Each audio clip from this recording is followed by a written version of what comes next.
Hello and welcome to Future Thinking, an alongside mini-series from North Standard, one of the world's leading marine insurers. I'm Helen Barden, and with the help of my guests, we'll navigate our way through elements of maritime decarbonisation. Today is the final episode of this mini-series, and I'm joined by Peter Jameson, Managing Director and Partner at Boston Consulting Group. Welcome, Peter, and thanks very much for joining me today. Thanks, Helen. It's great to be here. In this episode, we'll be taking a broader perspective of sustainability in the maritime industry and what can impact upon a company's ability to act more sustainably. Perhaps before we go any further though, Peter, I'll just ask you to introduce yourself and introduce your role within Boston Consulting Group. Yeah, thank you very much, Helen, and fabulous to be here and to have this discussion today. So I actually started my career, I'm going a little bit further back here, started my career in the maritime industry. I used to drive nuclear submarines around for the British Royal Navy. And I find myself now in a position where I'm again connected with the maritime industry. And I have the pleasure at the moment now of leading the maritime decarbonisation topic globally at BCG, which means I am helping shipping companies, port operators, banks, governments, etc., getting to grips and really getting their arms around what the transition means. And we'll talk a little bit about that later. I think it's not just about carbon. It's more about sustainability holistically. So I get to do a job that I'm also hugely passionate about as well. So really pleased to be here and spend time talking about this, Helen. That's great. Thanks, Peter. And I think, like you say, we'll probably come back a bit to the decarbonisation and the reducing the shipping's carbon footprint. But before we do, I thought if we kind of zoom out a little bit and look at this more holistic picture, and whether you can give me your view on what you think encompasses sustainability, because I think if you ask 10 people what sustainability means, you might get 10 different answers. So it'd be good to know from your side, what do you think, what elements do you think are part of sustainability? I think that's absolutely right, Helen. You know, people will say sustainability is ESG, and what about the planetary boundaries? And we suddenly get into a framework discussion. I think for me, ultimately, and the way that we look at it at Boston Consulting Group is that sustainability is not just protecting our people, our planet. Sustainability is also about economic sustainability.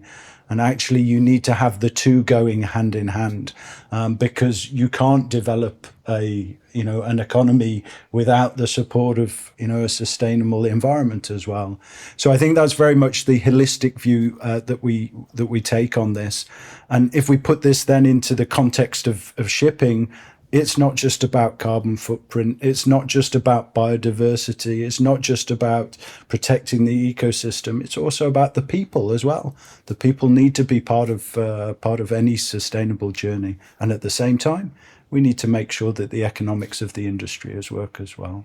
So it's almost all encompassing, and it's very difficult actually for me to put this into a framework, whether that's ESG or what, but it's very holistic, at least in our view.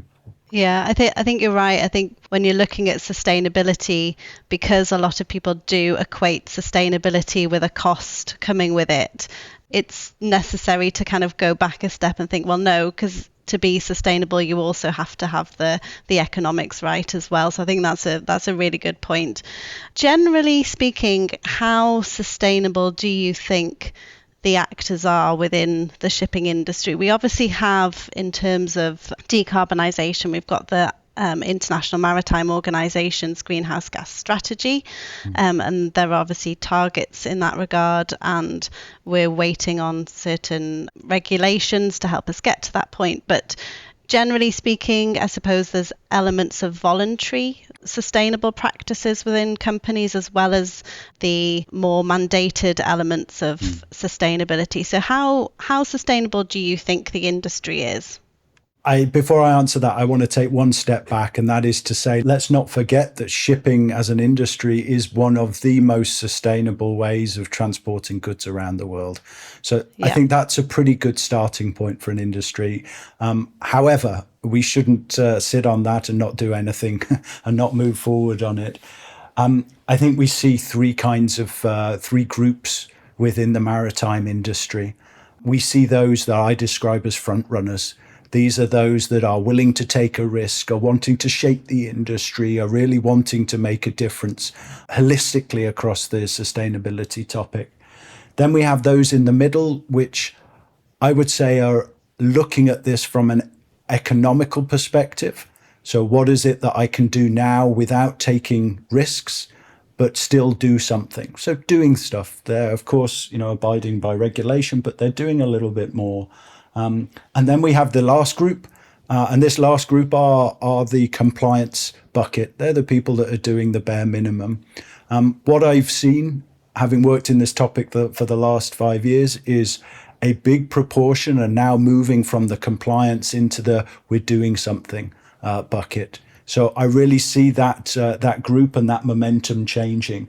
That doesn't mean that they are going and investing in dual fuel methanol vessels, that they're laying down expensive offtake agreements with energy providers, but they're doing what they can within the economical confines of their business. And then we can all sit back and look at those front runners that have great balance sheets that are able to throw money at this topic, and we can look in envy. I would argue that actually that also may not be sustainable in the future. So I'm actually very encouraged to see what's happening with this group that sits in the middle. These people that are actually doing something, but doing it, what I'd say, in a very smart way. Yeah, there is a broad spectrum within the industry when it comes to what steps are being taken, and it's a very difficult topic to navigate when we are so uncertain about what the future brings, which I suppose brings me on to my next question. And obviously companies can take steps to act sustainably, but there are external factors that influence how sustainable or what steps can be taken when it comes to decarbonising an industry. And I just wondered if you want to elaborate on that a bit. So in terms of what kind of geopolitical global factors you think come into play when looking at the industry's ability to decarbonise or act sustainably. Yeah. So I think this is a super interesting question. Sitting here in June in 2024, we're in the year that is going to see probably the most decisive elections in the democratic world taking place.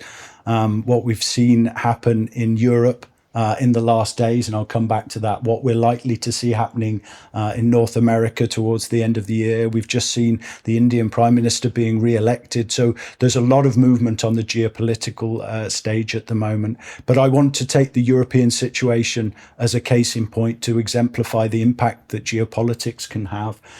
We have seen, as a result of the European elections, a move further towards the right in European politics. And it is very clear from the rhetoric that is coming from those parties and those representing those newly elected individuals that they perceive that Europe has moved too fast with the green agenda, with the sustainability agenda, and too fast for the economy and for the people to actually absorb what's changing.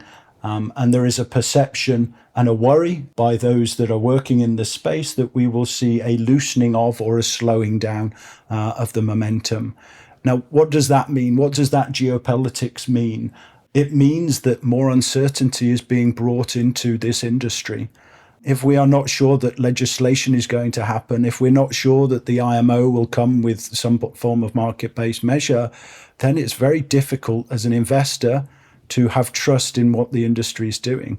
And ultimately, if we're talking about the transition of the maritime industry and creating a more sustainable space, we need capital to flow into this industry. So I think that's one of the biggest risks that I see and what we're seeing at least evolving.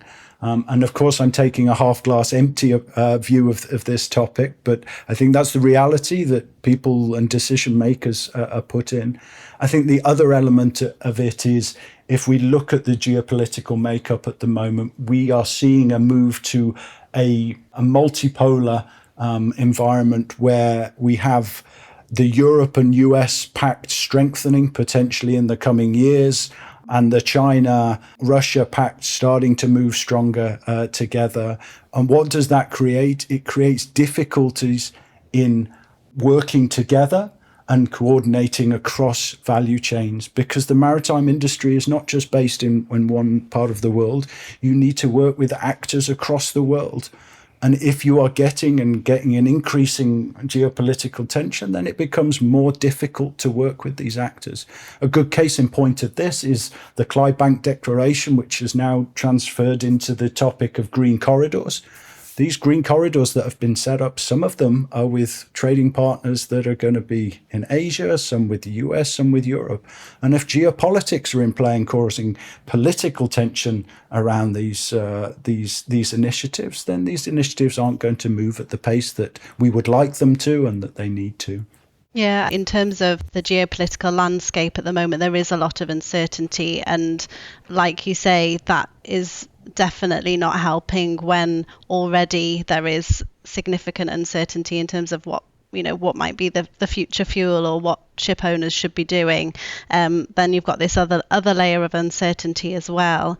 And, I suppose in terms of what might be down the line as regards regulation, we are obviously, and you mentioned this, expecting the IMO's market-based measures, the economic measure, and also the global fuel standard that should, in theory, come into play in 2027.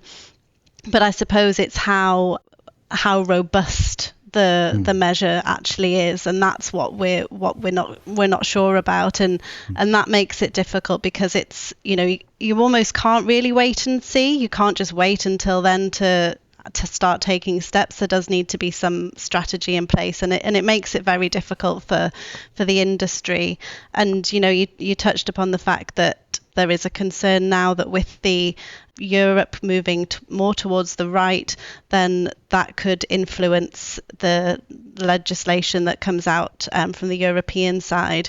And we know in the US there seems to be a bit more of a kind of anti-ESG trend happening, if you like. So there's certain states where there are kind of anti-ESG laws, making it quite difficult for financial institutions to use ESG factors when it comes to investment. And whether we'll start seeing more of that, who knows? So I think it's really interesting that there's a lot that we feel can be done, but there is also all these issues that are inevitably causing difficulty when it comes to making decisions. And I suppose if we look at kind of geopolitics more widely and the kind of trade disruptions that are already happening, so we have the likes of the Houthi attacks, and so ships diverting away from the Red Sea and going around the Cape. We've got the Russian invasion of Ukraine, and the associated sanctions which have come with that, which have impacted trade. So how do you feel as well that side of geopolitics plays into how sustainable the industry can be? Yeah, so I think it's really interesting, particularly in the place that we're sitting at the moment, but it's a growing trend that we're seeing, is the disruption.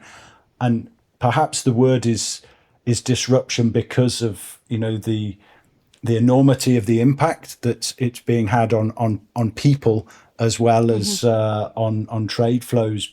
But I think this is part of a change in flows, not just of where things are moving, but also what is going to be moved in the future. We are already hearing some of the liquid carriers talking and starting to grow business around moving, energy vectors like ammonia and methanol around the world. So you can also add that complexity to what is happening at the moment. I think ultimately for me, at the core of this, and I hate to say it comes down to the economics of what's happening in the industry. Disruption actually in global supply chains is positive for some of this industry. The freight rates as a result of the attacks that have happened in the Red Sea area, freight rates have gone up as a result of that. So actually, all these changes that are happening, they're not always bad things for the industry. And it's very much trying to work out for the industry, how does it make sure that it is on the right side of what's happening from a sustainability perspective? And I think there are some really smart companies out there that are looking into the crystal ball and are putting their bets on the way things are going to move, whether that is changing from transporting gas to transporting ammonia or methanol, but some of these other moves.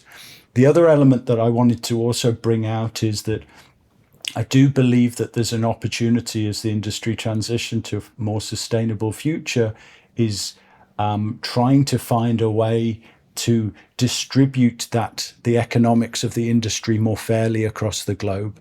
I think this is coined by many as a just transition, but I think as an industry, we are at a pivotal point in being able to influence that, to make sure that this transition is not making rich people richer, but is finding a way of distributing some of that opportunity around the globe. And I'm really encouraged by some nations and some pacts of nations actually voices being heard in a different way at the IMO and at the UN. So whilst there is disruption also brings opportunity. The question is how do you latch onto that opportunity? And geopolitical instability doesn't help with that process, that's for sure.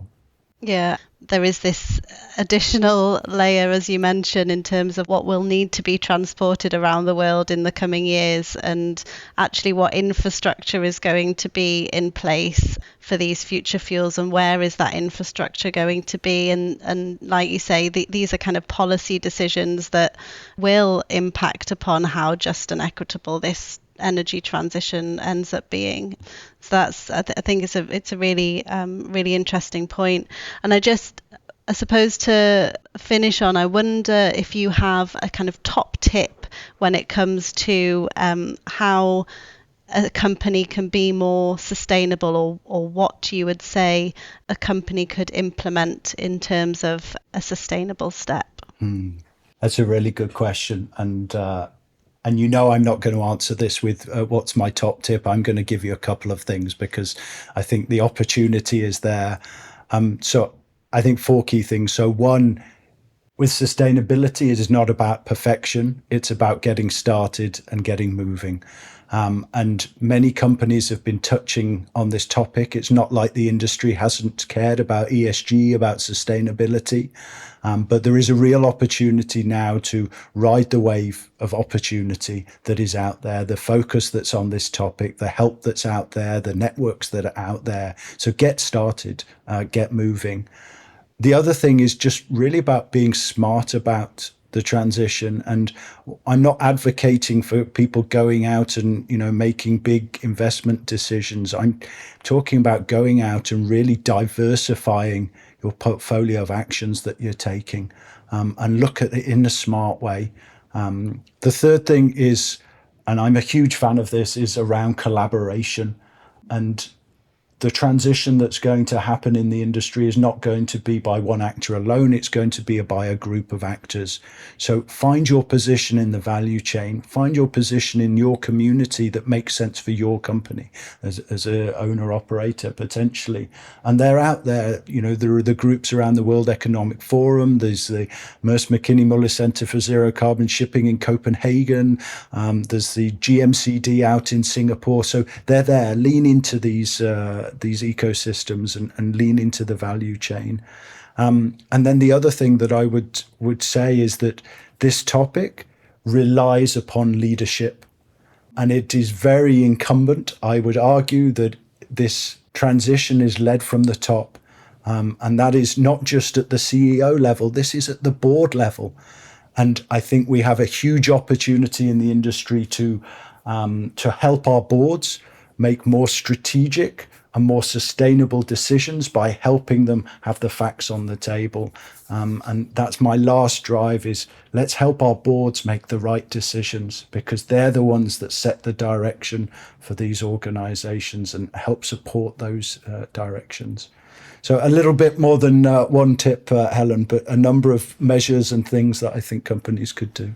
Well, I think they're all brilliant, and I love those top tips that you've given, and I would absolutely echo. I think when it comes to this energy transition, the importance of collaboration is just absolutely vital. Thank you very much, Peter, for your brilliant insight today and what positive steps the shipping industry can take to improve not just the carbon footprint, but also to achieve more broad sustainability objectives. Thank you. Thank you, Helen. It's been a pleasure. And that's it for this mini-series on the Alongside Future Thinking podcast. You'll find the Alongside podcast and this mini-series on the North Standard website at north-standard.com or wherever you get your podcasts. You can also click follow to ensure you don't miss an episode. So from me, Helen Barden, thank you for listening and bye for now.